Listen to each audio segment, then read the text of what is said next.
Hello, good afternoon. Well, back again at Truscott Air Base and training videos around Australia with Graham Keefe. Obviously, that's me. So today we're going to talk about a subject that we don't come into contact a lot as paramedics. Mainly in retrievals, we may see that either road or air ambulance or medivacs. So it's about arterial wave lines monitoring. Not that we're going to insert them, but we're certainly going to monitor the situation. So why do we do this? Because what it does, it gives us a useful guide on the mean arterial pressure of the patient, how their hemodynamics are working. So we can then track that along their ECG as well. So there's a few things that go into the outline and setup. So obviously I'll just point them out here where we have our arterial cannula, which can be in the radial, the brachial or the femoral area. We have our rigid line going to our transducer, and then we have our monitor plug there, and we have our line going into our fluid solution here. So the fluid solution that we have set up in a bag, pressurized bag over to the left of the line, running to the patient, into the transducer, into the arterial line. So this provides feedback from the patient to the monitor, that we don't have an arterial monitor, sorry about that. And now we can look at the patient matched to their ECG. So these are the things that we take into account. So, but there's certain things that we have to look for on our wave line that propagates on our monitor. So we'll see these type of display at points of 1, 2, 3, and 4. So the peak systolic pressure that's regards to the whole QRS complex, and it's the flow of the blood from the left ventricle out. So it's good to see how that's functioning, left ventricle matched to the ECG. So if we look down here, number 2, it's a diacritic notch, refers to the end of systole and the onset of diastole. So it's the end of the ECG T wave. So from that, we can then match that to our ECG and watch things trace in regards to the patient. So the diastolic pressure here is where it tapers off, or where all the drainage into the arterioles. And therefore we know the diastolic pressure and diastolic time is matched. The last here, even though it's 0.4 over here, it's the anacotic notch. It's the first phase of ventricular systole. It's a pre-systolic rise just as the aortic valve opens. Excuse me, I'll just shut the door. One of our helicopters is taking off. Oh, back to you again. So these are the phases that we look. So we look at stage 1, peak systolic pressure, stage 2, diacritic, anacotic, and 4. Now all these can change in regards to the patient's ECG. You may get fluctuations. If a patient with atrial fibrillation, you may see another change in the waveform as well. So there are things that we've got to maintain in regard to the patency of the line, the fluid infused, the leveling of our transducer, and the zeroing of our transducer. So these are important that we have to look into.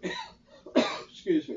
So we have like the fluid setup, 1,000 mils or 500 mils. So this is delivered, and it's set at 300 millimeters of mercury. So this creates pressure in the line. So it gives that continuous slow flow, about 3 mil an hour. So it's there to provide a monitoring system that can be flushed, and it also provides a medium for the transducer to work for our system. It's quite good. So what I'd like to show you, stages here. If we go back to our waveform here, 1, 2, 3, and 4, we can see the ECG matches through here for our waveform here, and change from systole to diastole. And this is normally on your monitor, will see ECG on top and your arterial wave load. You won't be able to match and monitor these. Just go back to our diastolic here. So we've got to level this transducer. Patient can move either from bed to bed, upright, road transport, air transport, altitude. So to do that, if the transducer is too low, then the pressure readings from there will be too high and get inaccurate reading. Again, if it's too high, the transducer give low pressure readings. So we need to either level that through the phlebostatic axis. The axis here sits in the bottom of the right atrium in the fourth intercostal space. So even the patient can be supine, semi-sitting or fully sitting, that we'd have to level it to that there and correct the leveling procedure. Make sure our fluid bag is right, giving 300 millimeters of mercury, the line's patent, it's not clotted or anything. But these things are important for our arterial pressure to be there. Atmospheric changes, and that's why we have to be careful with aeromedicals. So to zero it is another thing. So we have a three-way tap here, close to the patient, which would be located in a connection here. So we need to then make sure that's balanced the atmosphere. So we're going to turn that off to the patient, right, and blocks all the pressure readings.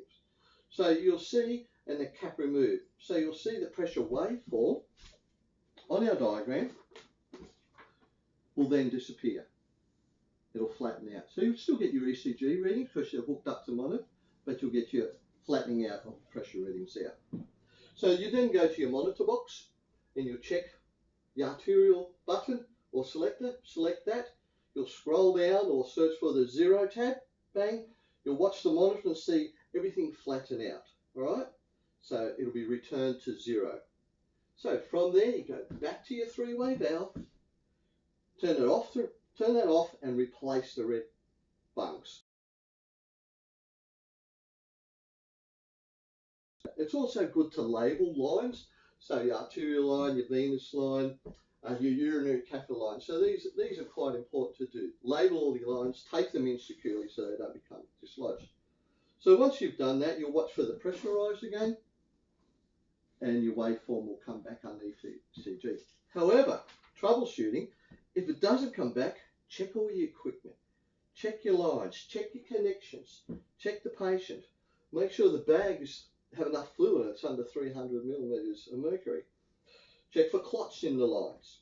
So if you're unable to aspirate any of those, check the if you have to. Or worst case scenario, you may have to recannulate, and that's left up to the physician that does that. So if you get false or high readings, maybe the transducer hasn't been leveled properly, all right? So, or it won't re-zero. So from that, do a normal blood pressure, because what we're doing, we're looking at mean arterial pressure. From your normal blood pressure, you can calculate systolic plus 2 diastolic divided by 3 will give you a mean arterial pressure.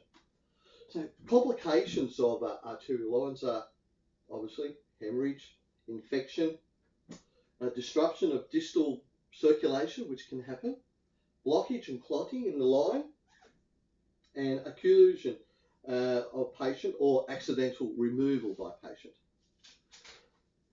So we've got to manage this line while it's in transport. It's our responsibility. So we've got to check all the line connections. We've labelled it art line, venous line, urinary catheter line, chest drain if there's a chest drain. So we label so we identify, securely taped in. We observe the limb that has it for good perfusion, make sure. Then we make sure the art line is secure. As I said, you tape it in. Check, flush solution, make sure you got your solution bag filled up. Monitor the art line through your phases here if there's any problems.